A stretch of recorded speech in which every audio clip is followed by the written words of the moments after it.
જેકડા ગામ ખાતે વિકસિત ભારત સંકલ્પ યાત્રાને વ્યાપક જનપ્રતિસાદ મળ્યો।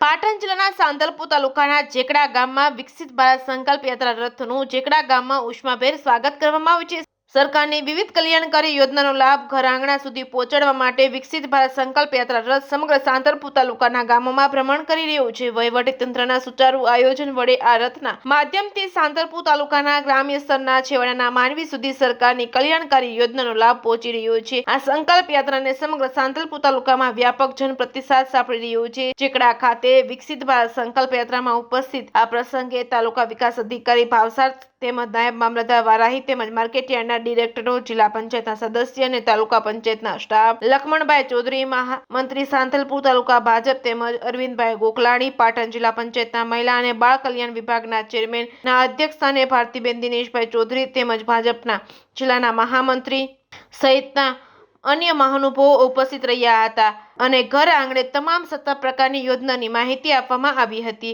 આ પ્રસંગે આવેલા મહેમાનોનું ભવ્ય સ્વાગત કરવામાં આવ્યું હતું। Reporting by Manu Thakkar, Radhanpur. ભારત સંકલ્પ યોજના આજે જેકડા ગામે આવી ત્યારે સરકારશ્રીની વિવિધ યોજનાઓના લાભાર્થીઓને અલગ અલગ પ્રકારના લાભો આપવામાં આવ્યા અને સ્થળ ઉપર સ્ટોલ પણ અલગ અલગ ખોલવામાં આવ્યા અને જે લાભ લેવાના વંચિત રહી ગયેલા છે ઈસમોને એમને પણ સ્થળ ઉપર જ પોતાના લાભો મળી રહે એ માટેની જે સરકારશ્રીએ ગોઠવણ કરી છે તે પણ સરાહનીય છે।